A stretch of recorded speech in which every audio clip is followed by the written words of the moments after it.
When you see articles, when you look at the news, you're always going to see the media trying to bash AMC and GME holders, especially CNBC, Motley Fool, Bazinga, Market Watch, you name them. They're all come out with FUD shill pieces that really attacks AMC theaters, AMC, the brand, and retail investors and retail holders who buy AMC. They think we're stupid. They think we're dumb money. They call us apes who eat crayons, you name it. And the narrative is that we are stupid. Basically, we're dumb idiots. But that's not the case. We're in this play, obviously, because there's a huge potential for upside. There's a huge potential for risk and reward. And there's a huge short interest in these stocks, especially GME, the number one over official had over 150% short. And then AMC, which had a similar high short interest, but it was only um, officially recorded at like the highest was 24 to 25%.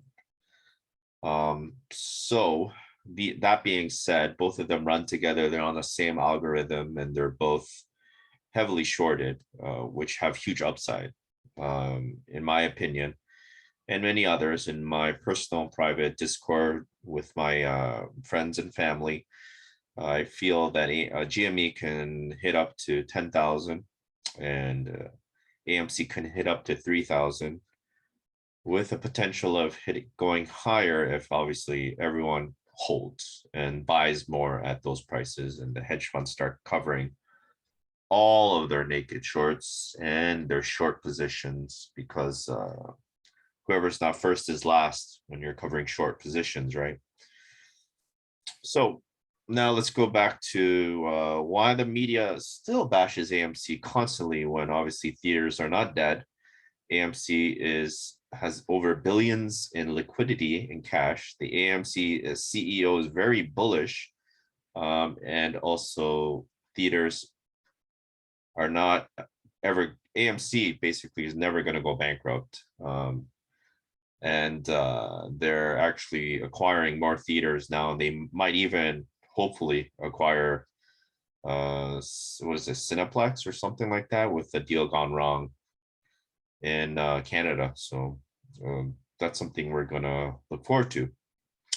And not to mention the huge catalyst coming like in the next 2 weeks, which is the Spider-Man movie, which sold out in 24 hours, and the Matrix, and all the NFTs, commemorative NFTs for those movies coming out. Like theaters are not dead. People don't want to stay home, and honestly, COVID is dying with Omicron just trying to kind of tease that something is still out there, right? But you get my drift, right? So the media still bashes AMC because the media is sponsored by the hedge funds. They pay their big pockets, they pay for sponsorship, they pay for commercials, and they do corporate events, yada yada yada. All these guys are friends. They all know a friend who owns the media, who owns MSNBC, CNBC, CNN, et cetera, et cetera. You get my drift, right? The media cares about your money. That's what they try to tell you. However, obviously, there's was new study reports showed that about 38% of people only trust the media, and the rest are kind of getting concerned with trusting the media and actually trusting what's going on. More people prefer watching and listening to Joe Rogan instead of CNN, right?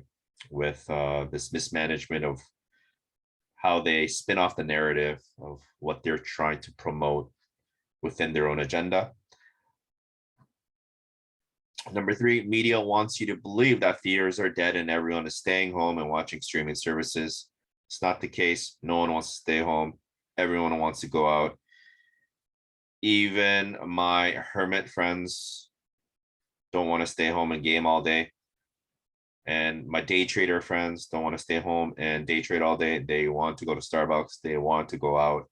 and they want to watch movies and um, go to movie theaters, buy a popcorn, have a drink. It's an amazing experience, to be honest. I saw an AMC interview with Jim Cramer and Adam Aaron, and Jim Cramer's telling Adam Aaron to come over and drink Diet Cokes and watch movies at his house. And Adam's like, no, you can come to one of my theaters. It's come on, Jim. Like, who's paying you, right? Which hedge fund's paying you to say that theaters are dead? The last time I checked theaters in Korea, they're packed. And especially when they were watching Eternals to cheer on for that Korean actor, right? Who's one of the gods. Number four, they don't want to see you have money since money equals power, and that's true. Once the distribution of wealth occurs, once we squeeze out the shorts and the money comes into our hands, we're going to have so much power, and this is why they don't want that to happen. Basically, we can even start our own hedge funds. So stay strong, buy the dips, and be happy.